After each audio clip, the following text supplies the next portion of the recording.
Hello, my name is Eugene and welcome to the first Fogo's Free Tours podcast. We shouldn't have to wait too much longer now, hopefully, until tours are back in Cardiff and Swansea again. But in the meantime, this serves as a nice opportunity to try out something a little bit different. Also, it's a chance to talk about some things in the respective cities that might not even come up on a regular walking tour, as we might not necessarily walk past everything of interest in a given city or area. And there's just never enough time to cover everything either on any tour, anyway, in each of the two cities. At this stage, as an independent walking tour provider, we have conducted over 500 tours now in Cardiff, Cardiff Bay and Swansea over the last 2 years to thousands of people from almost 100 different countries. By the time of our last tour on the morning of Sunday, March 15th, almost 3 months ago at this stage, things had started to slow down a little bit because of the coronavirus situation, but previously we had very high expectations for the spring and summer ahead. There were going to be more tours this year than ever before, with daily city tours in Cardiff city centre, as well as a new tour about Doctor Who filming locations in Cardiff as well. Unfortunately, all those plans have been put on hold for the time being, and it may take a while to build things back up to where we were not so long ago, unfortunately. But hopefully real tours will be making an appearance on the streets of Cardiff and Swansea again very, very soon. So keep an eye on the website for news about that in the coming weeks. Recently, I was writing a blog post about some of the statues, memorials and sculptures of Cardiff that many natives would know to see, but otherwise might not know too much about, really. That article focused on 5 pieces of public art, basically a person that we know, a person that we don't know, a sculpture, a piece of modern art and a memorial. In this instance, I've taken it a bit further though, so I will discuss more than just those 5 things, and I will focus instead on a specific geographic part of the city centre, namely Cathays Park, and the statues and memorials that make up that area that can be found outdoors between Alexandra Gardens, of course, which is behind City Hall, and in the Gorseth Gardens, which are, of course, in front of the National Museum.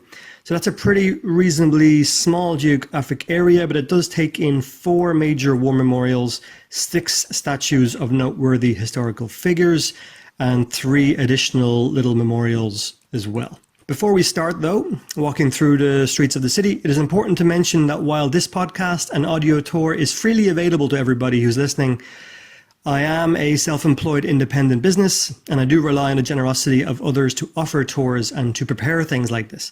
So there will be further information about how you can contribute at the end if that's something that you're interested in, and I'll also put the details on this webpage as well.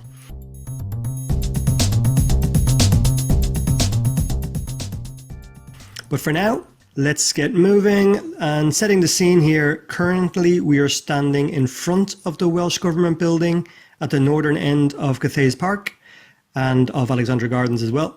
So let's move from north to south on this little audio tour. So starting with the Welsh Government building to our backs, we're going to walk forward or walk south into Alexandra Gardens, and on our immediate right, when we enter the park, we will have a little memorial stone on the right side, which is called the Gift of Life stone. So this stone commemorates all the people of Wales who have donated organs or tissues to help others. It was placed here in 2007 by the charity called Kidney Wales. Traditionally, there has been a shortage of organs in the UK because many people are reluctant to sign up to the organ donation register. However, in 2015, it was even estimated that 3 people died in Wales each month while waiting for a transplanted organ, unfortunately. But in December 2015, Wales became the first country in the UK to introduce deemed consent for organ donation. So this meant that anyone who had not opted out would automatically be a potential donor. So in the first 6 months of this deemed consent or presumed consent, 32 of the 60 organs transplanted in Wales came from people whose consent was presumed. So it's been a very welcome and positive move for Wales, and England has since adopted this policy as well. Moving on from this nice little monument, take the immediate left from the entrance where we came into Alexandra Gardens, and we're going to walk around the inner rim of the park. And eventually you will come to another unexpected memorial to find here called the Thalidomide Memorial. So this memorial was unveiled in 2016 to commemorate all people who were affected by the drug called thalidomide. Its intention is to mark the lives and achievements of thalidomide-impaired people in the UK and across the world as well, to remember those who sadly did not survive, to live a long, full and active life because of this drug, and to honour those who worked to secure justice for those people affected by the tragedy as well. For those of us unfamiliar, thalidomide was developed in the 1950s by a German drugs company. It was a drug taken by pregnant women in the 1950s and 1960s for a range of ailments, including insomnia, headaches, coughs, and morning sickness, but which sadly resulted in their babies being born with impairments. The drug was marketed in the UK in 1958, but by 1961, German and Australian physicians were noting an increase in children born with malformed limbs. After intense pressure, the drug was withdrawn in Germany, first of all, in November 1961, and very quickly in the UK after that as well.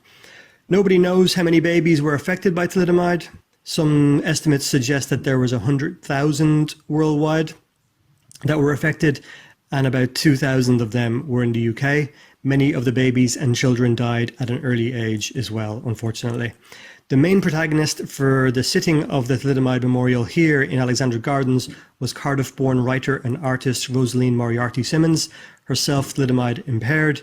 After a 7-year campaign, the thalidomide memorial was dedicated here on the 30th of June 2016. Continuing along this same path, along the left-hand side of the park, we very quickly come to our first statue of the day of a man named Henry Bruce, or Lord Aberdare. Now, Lord Aberdare was a British Liberal Party politician, at one time an MP for Merthyr Tydfil, who served in government most notably as Home Secretary between 1868 and 1873, and was the first president of the University College of South Wales, hence his position here in his academic gowns overlooking the main building of Cardiff University. Henry Bruce was born in Aberdare in Glamorganshire. In 1837, he was called to the bar, and shortly after he had begun to practice, the discovery of coal beneath the Diffrin and other Aberdare Valley estates brought his family great wealth. From 1847 until 1854, Bruce was a stipendiary magistrate for Merthyr Tydfil and Aberdare, resigning after entering Parliament as a Liberal member for Merthyr Tydfil. After losing his seat in the 1860s, Bruce was elected again, albeit in Scotland this time, in 1869, and was made Home Secretary by William Gladstone, the Prime Minister at the time. His tenure brought a reform of licensing laws, and he was responsible for the Licensing Act of 1872, which increased the penalties for misconduct in public houses and shortened the number of hours for the sale of alcohol, so not an overly popular figure at the time then, you would think.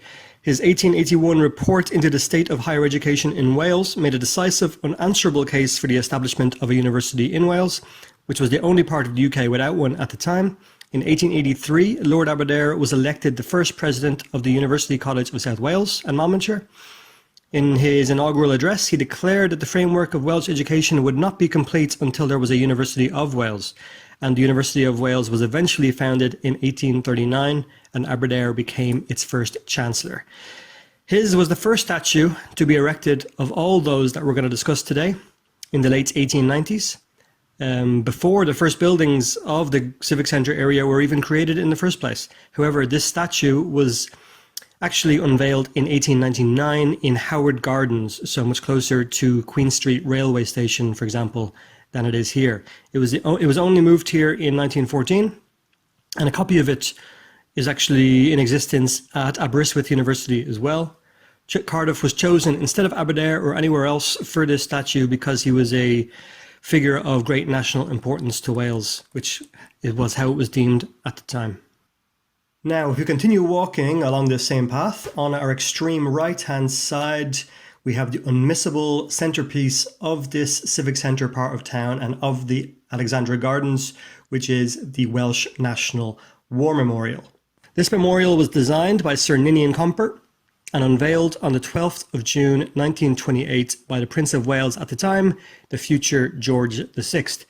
The memorial commemorates the servicemen who died during the First World War and also has a commemorative plaque for those who died during the Second World War, which was added in 1949.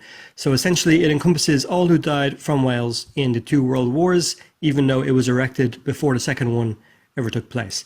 The memorial takes the form of a circular colonnade surrounding a sunken court. On the frieze above the columns are inscriptions in Welsh on the outer side and in English on the inner side. The Welsh language inscription translates to the sons of Wales who gave their lives for their country in the War of 1914 to 1918. While the English inscription reads, "Remember here in peace those who in tumult of war by sea, on land, in air, for us and for country, endureth unto death." At the centre of the interior of the memorial is a group of 3 bronze sculptures representing the Army, Navy and Air Force, all holding wreaths aloft. Above the figures, there is a figure at the crown of the sculpture as well, which is a winged male representing victory, accompanied by a couple of dolphins for some reason also. So following all of that, let's talk about the World Wars themselves and what impact they did have on Wales and Cardiff during their time. So firstly, 270,000 Welshmen volunteered during the First World War, which was 10% the population of Wales at the time. Ultimately, 40,000 of those men died during the war, mostly, of course, on the battlefields of Belgium and France. The Second World War had 15,000 deaths compared to the 40,000 of the first. But unlike the first, where everyone died away at the war, 1,000 of those 15,000 people during the Second World War died on the ground in South Wales, including 350 in Cardiff. The majority of the remaining 650 deaths occurred in Swansea. Half of those 350 deaths in Cardiff came about in one night during the Cardiff Blitz of January 2nd, 1941. Cardiff had become a strategic bombing target for the German Air Force due to its prominence as a port city where the likes of coal, oil, food and clothing was still being transported out of. Consequently, it and the surrounding area were heavily bombed. So on the night of the 2nd of January 1941, as we mentioned, 111 German bombers flew across the Bristol Channel and dumped an estimated 14,000 incendiary bombs on the city. That raid killed 165 people, injured 408, and left 328 homes either destroyed or in need of demolition. Another 426 houses were left uninhabitable as well until they were repaired. And all of that happened across just 10 hours also. Most of the damage in Cardiff is done in those suburban neighbourhoods west of the Taff, like Canton, Riverside and Grangetown, for example. Overall, one could argue that Cardiff got off quite lightly compared to other port cities in the UK, and especially compared to its neighbour over in Swansea, which was very much destroyed in the city centre. But in regards to Cardiff anyway, the civic centre area where we're standing right now wasn't damaged, so all these nice buildings and the statues and sculptures from pre-World War II are still surviving today. Cardiff Castle even survived, and even though Cardiff Bay, or Tiger Bay at the time, would have been the main target, not enough damage was done to halt the comings and goings at the time. However, it was still the largest loss of life in the city since the cholera epidemic of 1849.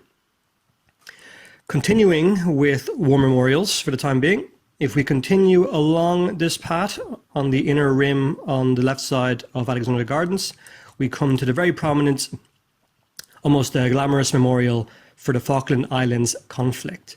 So first of all, this memorial was unveiled on the 30th of September 2007, I should say, and features the names of 258 British people who died during the Falklands conflict. There is also a map of the Falkland Islands on the front face of the plinth and a brief description of the event on the reverse side, which is in both Welsh and the English language. The stone on top is the commemorative stone of remembrance, which was a gift from the people of the Falklands, which travelled the 8,000 miles from the battlefield of Mount Harriet all the way to Cardiff city centre. So before we talk about that anymore, maybe we should talk about the Falkland Islands themselves and the actual conflict itself as well. So what was the Falkland Islands conflict of 1982? Well, first of all, the Falkland Islands are 300 miles off the coast of Argentina in the South Atlantic Ocean. They've been British territory for 200 years now, since the 1830s, and the people there are pretty happy with that scenario as well. Argentina thinks the islands should be theirs because of their general closer geographic proximity and because they believed the Spanish said that the islands would be theirs next after they left them back in the early 19th century. And many people in Argentina still believe today, 38 years after the conflict, that the islands should be theirs as well. However, in 1982, the military government in Argentina invaded the islands in an attempt to win some favor with their people and to distract the people at home from other atrocities taking place there, such as kidnapping and murders, and in order to increase their popularity at the time, which was beginning to fade by the early 1980s as well. So as a result, we have a 3-month conflict between the countries, and ultimately Britain is victorious, despite 255 British military deaths and 3 civilian deaths on the islands as well. There were also 650 Argentinian deaths on their side, but the islands remain British territory today, and it is a bone of contention for many Argentinians as well, who would call the islands Las Malvinas rather than referring to them by the English name of the Falklands. This is not a very popular event in Wales as well, which is really the most important factor because we are in Wales and we're talking about Cardiff after all. And there are multiple reasons for that. The Welsh Guards' loss of life was the highest suffered by any British battalion during the Falklands conflict, accentuated by the sinking of the Galahad, a ship in the Atlantic Ocean, upon which 32 Welsh Guards were killed.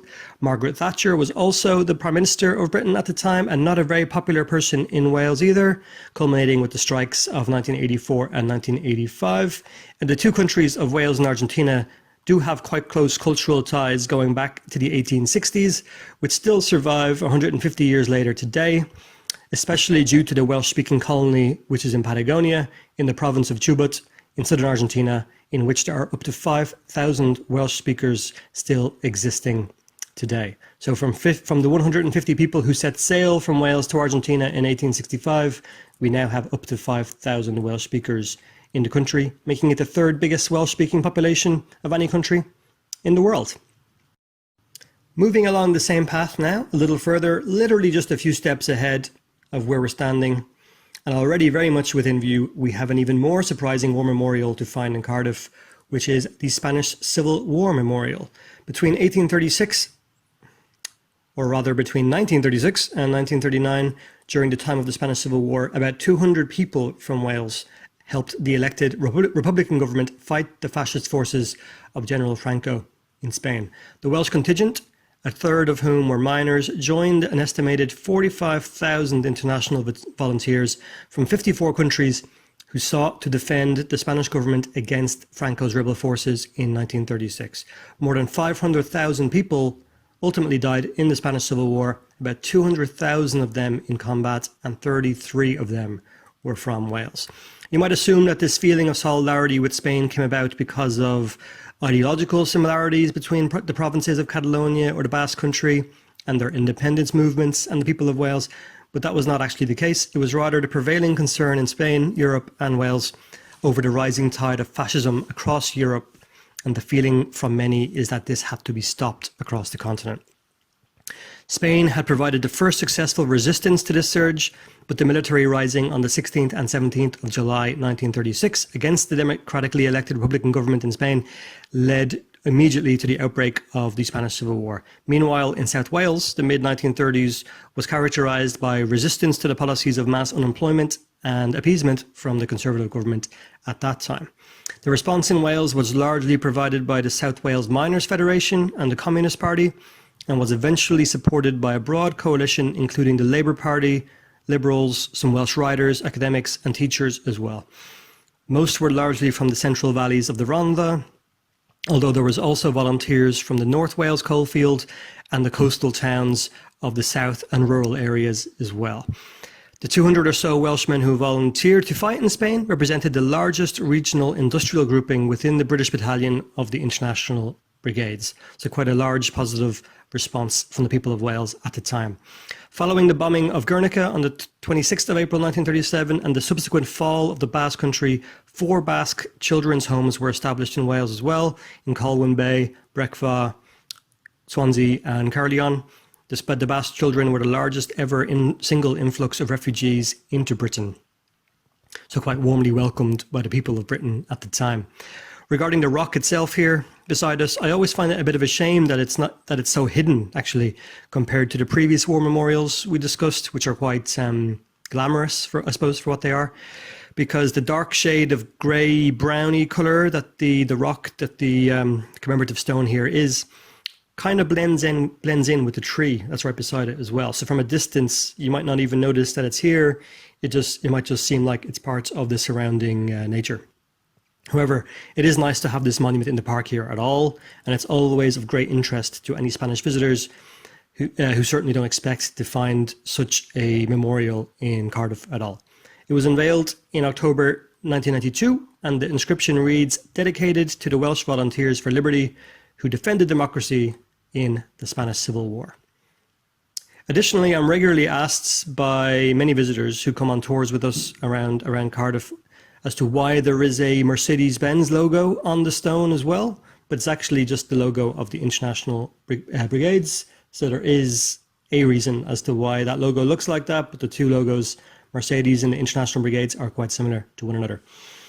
Now, after all that talk of different conflicts and different war memorials, we're going to change tack a little bit at this point. So we're going to take the immediate right from where the Spanish Civil War Memorial is and walk to the other side of Alexandra Gardens. So we're going to cut through the middle.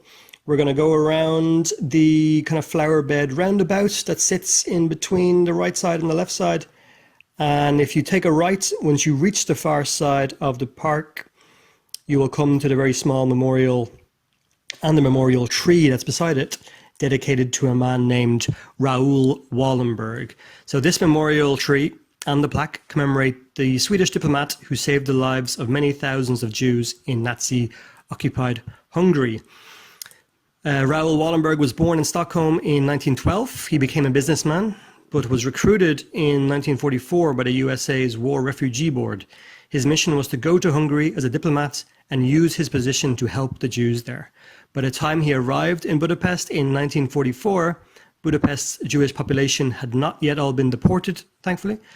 Wallenberg had the authority of the Swedish government, which was neutral at the time, of course, in the Second World War, to issue certificates which protected named Jews from deportation. He had carefully designed the documents to look like Swedish passports as well, and he issued far more than the number that he'd agreed with Hungarian officials. Wallenberg set up safe houses, hospitals, and a soup kitchen for Jews.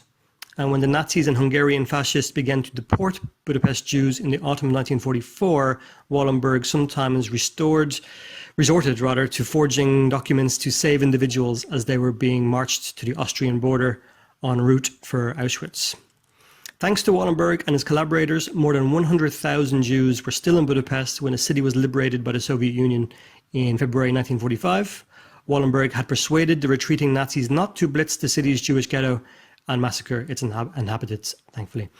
However, Wallenberg himself disappeared in January 1945 as he was arrested, supposedly by Soviet personnel, possibly on suspicion of spying, and Sweden only finally declared that he was even legally dead in 2016. So a long time passed in the life of Raoul Wallenberg, potentially, where nobody even knows anything that happened to him outside of the Soviet Union. In terms of Wales's Jewish population, 100 years ago, there were up to 6,000 Jewish people living in Wales, but that figure is now in the hundreds, and many of those people are in old age as well. Many fought and volunteered during the two world wars for Britain, but many also moved away from Wales across the 20th century due to the demise of heavy industry in the country during that time.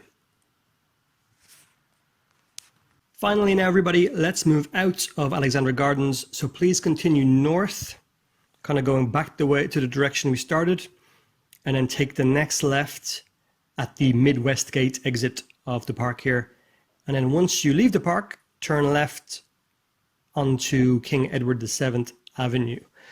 And from this point, let's cross over the street as well, away from Alexandra Gardens to the far side, to the side of Edward VII Avenue that has the pretty buildings. And we'll talk about some of those buildings as we walk down the street until we get to our next statue or our next monument. So the street here, by the way, is called, as we mentioned, Edward VII Avenue, named after the king, Edward VII, who was the king when this complex was being built the Civic Centre complex was being built in the early 20th century.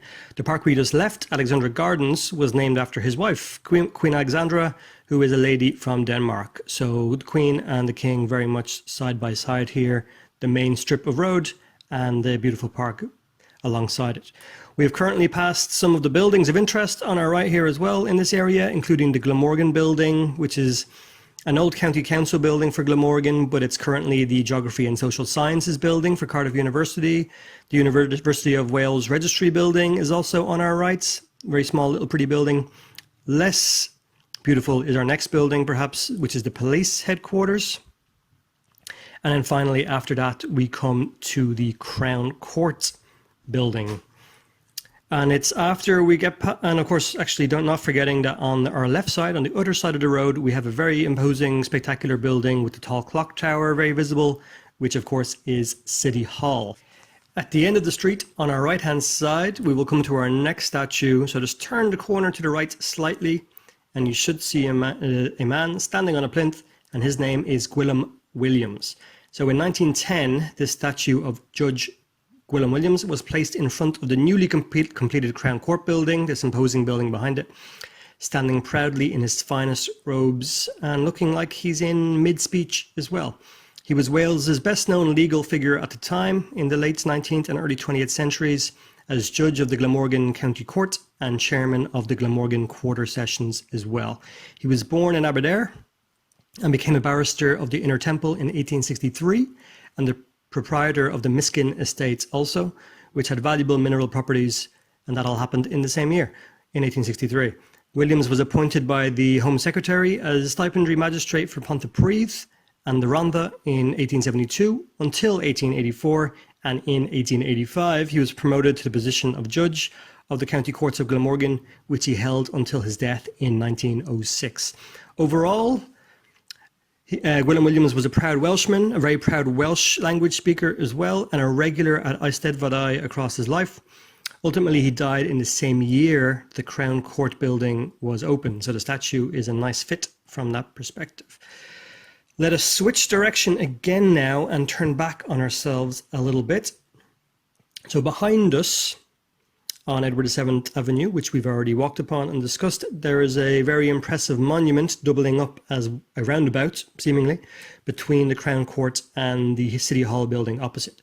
The roundabout is in fact the South African War Memorial, which is also known as the Boer War Memorial, which was unveiled on the 20th of November 1909 to honour the victims of the Second Boer War.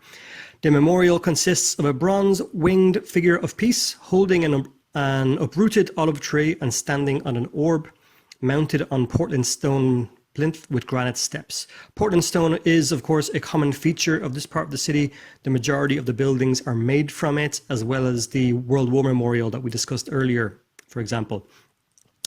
The memorial here has two figures as well, apart from the one sitting on top. So there's a seated male representing war and courage on the west side, who's also holding a sword and leaning on a shield.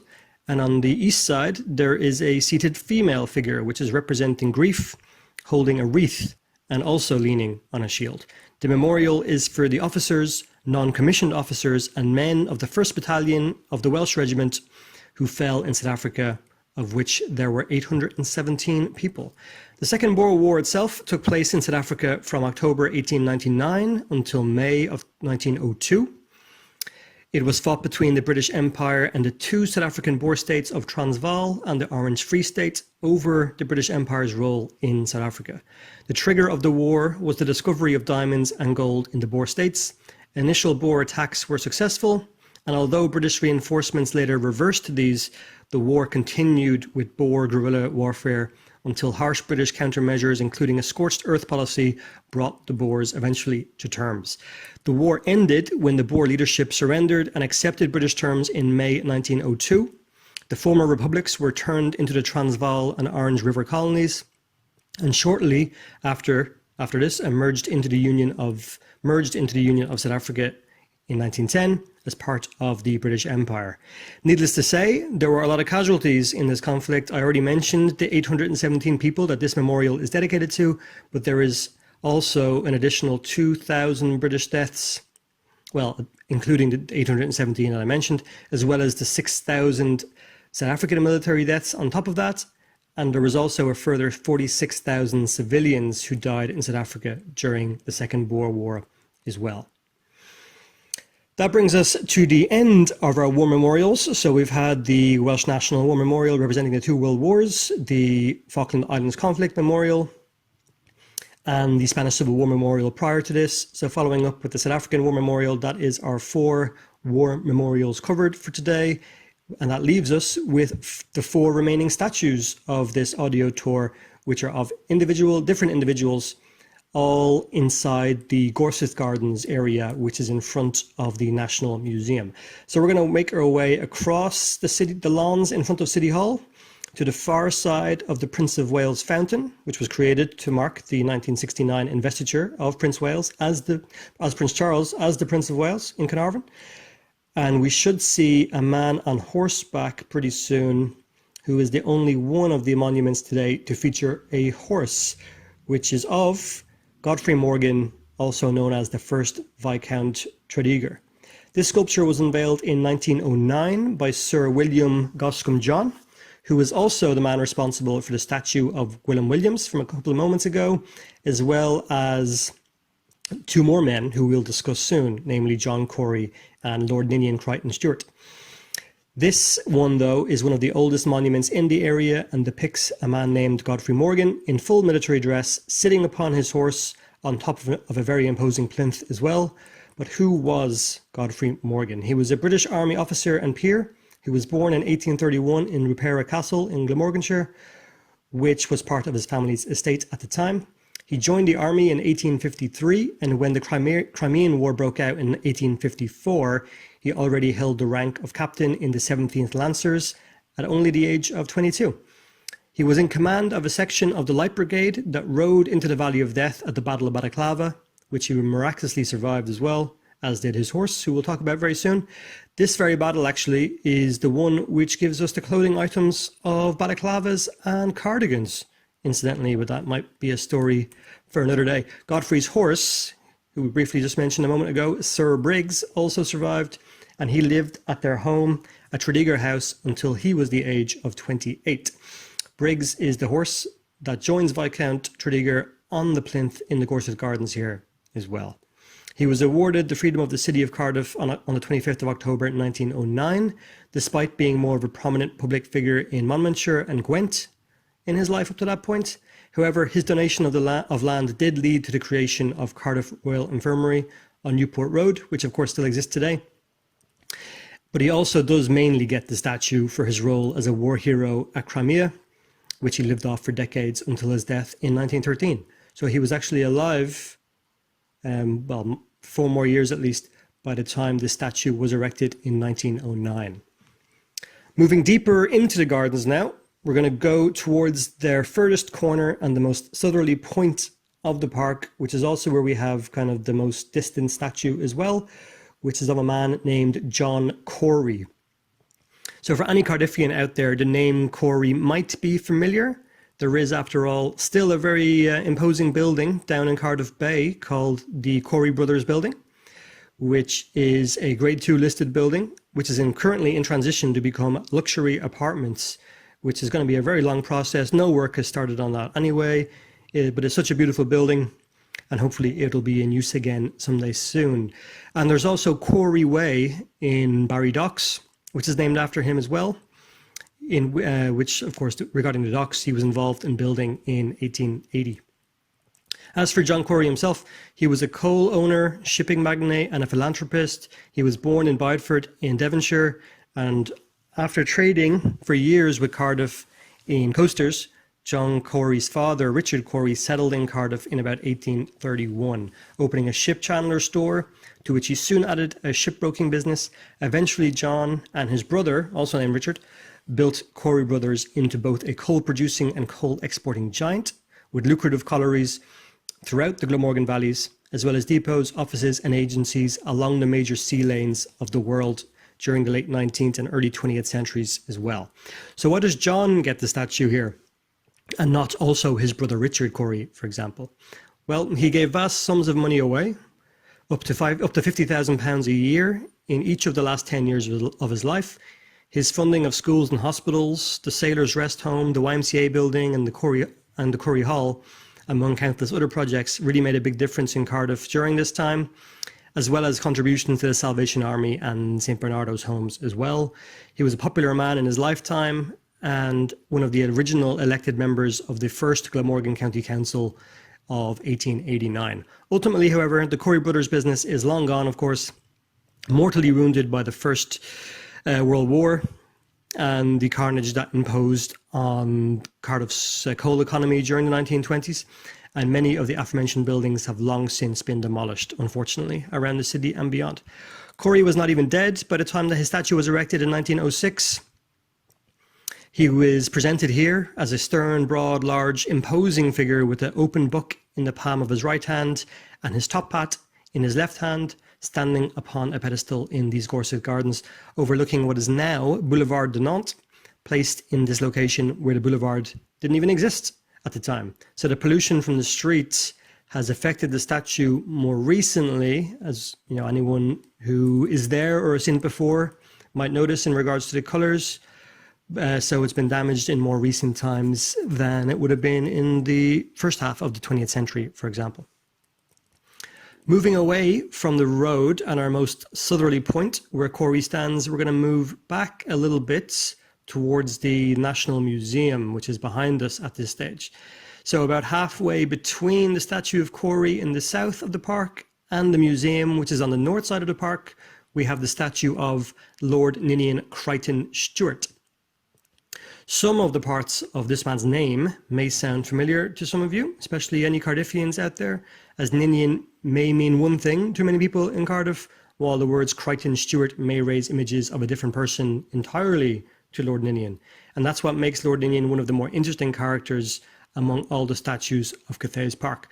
Well, first of all, Lord Ninian is standing on a plinth in military uniform, holding binoculars in his right hand and a riding whip and notebook in his left hand, which is a fairly fitting appearance considering the manner of his untimely death, which we will mention in a couple of moments' time.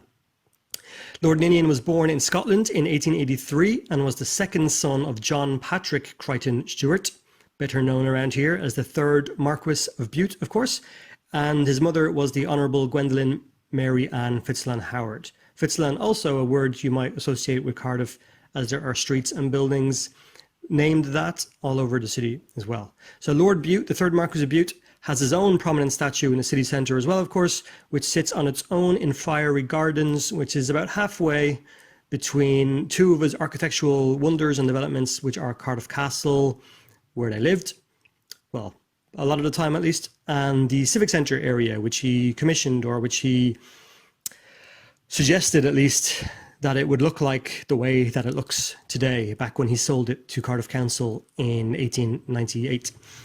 And the third Marquess of Bute, of course, is arguably the man responsible for any of the attractive buildings that survive in Cardiff still today, as well as potentially being the richest man in the world in the 1800s.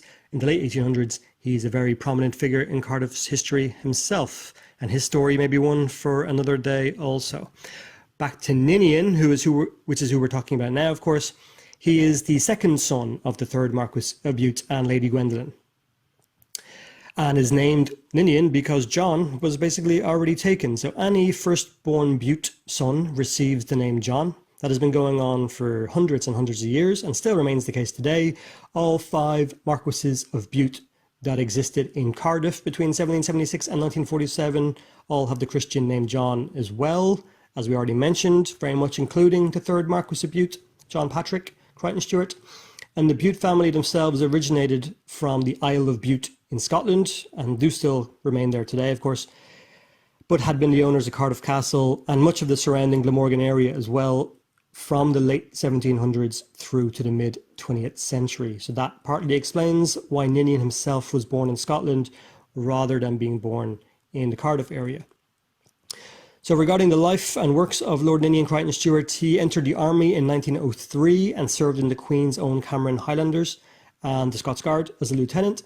Eventually his work took him to Cardiff permanently, and he became a member of Parliament for the United Boroughs of Cardiff, Cowbridge and Clonfersant following the election of 1910. Latterly, in 1912, he took command of the 6th Glamorgan Battalion, the Welsh Regiment. As a politician, he was pretty prominent in the areas of improving conditions and facilities within the military and for local workers in Wales. He petitioned for improved weapons for the British cavalry, and he was prominent in stressing the terrible working conditions and lack of employment rights experienced by many men, women and children in the Cardiff area. Upon the outbreak of the First World War, he volunteered his unit for service and joined the British Expeditionary Force on the Western Front. On the 28th of October 1914, the battalion of 30 officers and 812 men, plus 500 horses, sailed to France. It was the first Welsh territorial battalion to serve overseas ever. After 11 months on the front line, he was shot in the head and killed when leading his men in an attempt to repel a German counterattack on the 2nd of October 1915 during the Battle of Loos. He was one of 22 MPs that were killed during the conflict and the only serving MP from Wales to be killed during the First World War at all. The name Ninian might also be notable to many people out there, as it was the name of Cardiff City Football Club Stadium prior to the creation of the modern Cardiff City Stadium in Leckwith. Ninian Park was named after Lord Ninian after he offered to be guarantor for the football club's rental of the site prior to going off to the First World War. It was the home ground of Cardiff City for 99 years, from 1910 until 2009. Following his death, church services and masses were held for him across South Wales, and the statue to commemorate him was unveiled here in 1919, paid for by public subscription. This brings us to our final little walk, just a little bit further towards the National Museum. We're sitting opposite the museum. Facing towards it is a statue of a man, David Lloyd George. I shouldn't need to dwell on this character for very long compared to some of the others, being the most well-known of all of the people that we have spoken about up until now. The statue itself was created in the late 50s and depicts the former Prime Minister in a powerful pose, draped in robes, mid-speech, with his fists clenched, with one tucked into his waist and one forcefully outstretched, almost like he's punching someone. Lloyd George was, of course, the Prime Minister of the UK. That was the case between 1916 and 1922, at the end of the First World War and in its aftermath as well. He is the only Prime Minister to have been from Wales and the only one whose first language was not English, seeing as he was a Welsh speaker, of course. True, he was born in Manchester, but that was to Welsh parents. His schoolmaster father died, unfortunately, in 1864 when David was only 1 year old, and the family moved to Gwynedd from that point, where his uncle already lived. In 1890, he narrowly won a parliamentary by-election for Carnarvon Boroughs. He held a seat there as a Liberal until 2 months before his death in 1945, so 55 years as an MP in Carnarvon. There is also a statue of him in the town, sitting in the town square next to their imposing castle ever since 1921, so 24 years even before his own death. Incidentally, it was due to the insistence of Lloyd George that the investiture ceremony for the Prince of Wales now takes place at Carnarvon Castle, as it did in 1911 for George VI, and it did in 1969 for Prince Charles as well. He is one of the most fondly remembered prime ministers in the history of the country here. Mainly, that can be put down to being the leader at the end of the Great War, of course. Also, because he negotiated on Britain's behalf at Versailles in 1919, and he introduced the welfare state to the UK also. However, he is not without controversy, particularly for his stances on the Boer War, on Palestine and Irish independence. And although he was mostly supportive of the vote for women, his fluctuating stance made him an enemy of the suffragette movement, and his meetings were often disrupted during that time. In 1922, he was also involved in a scandal involving the selling of knighthoods and peerages. So there are many pros and cons to the career of David Lloyd George, but he definitely remains one of the most well-known leaders that the UK has ever had. On that note, our tour of the statues and memorials of Cathays Park has come to an end. There is so much more in this area of the city that we could have also discussed, such as each of the individual buildings of the Civic Centre and their histories. We only briefly touched upon some of them as we were walking between monuments, for example. There's also impressive sculptures upon the buildings and in the buildings as well, be it the Roman gods of the Glamorgan building, the dragon that sits atop City Hall, or the many carvings on the National Museum on its exterior as well. There's even a lot more statues inside the City Hall building. For example, in the Hall of Welsh Heroes, where there is even a statue of a woman, of Boudica, the Celtic warrior from 2,000 years ago, as well as of the likes of Henry VII, and a wine Glendower as well, amongst others. Perhaps they will have to wait for another day and their own podcast of their own. For now, though, thank you so much for listening, especially if you've made it this far. I know I've gone on a little bit longer than perhaps expected or planned. Please keep an eye on our website, which is fogosfreetours.com, for actual upcoming tour details, as we hope to be back soon, back in action on the streets of Cardiff and Swansea. Those walking tours are run, as briefly touched upon at the very beginning, by donations, contributions, and essentially by tips. It is my full-time job and my source of income. Therefore, if you wish, you can consider what we've done now for the last 45 minutes or so, the equivalent of a free walking tour. And much like the actual walking tours themselves, if you did enjoy this, your help would really be greatly appreciated. So please feel free to contribute something for this service. This has been free to download, free to listen to, and so on, but any help would be greatly appreciated. You can do that on PayPal, which is probably the easiest way of doing so, by just sending whatever you can to the email address fogosfreetours@gmail.com, FOGOS freetours@gmail.com. That same information will be found anyway on the webpage on which you found this podcast also. For now, thanks again for listening. I hope you've enjoyed this mini walk through the Civic Centre, and please watch out for more of these audio tours and podcasts in the near future. If you have any questions, suggestions, even queries, or even comments to make, please don't hesitate to get in touch. You can also follow Fogo's Free Tours on Facebook, Twitter, Instagram, and on YouTube. If you just search the words Fogo's Free Tours, it should be fairly easy to find me. So this has been Fogo's Free Tours, and I've been your guide, Eugene. So until next time, diolch yn fawr.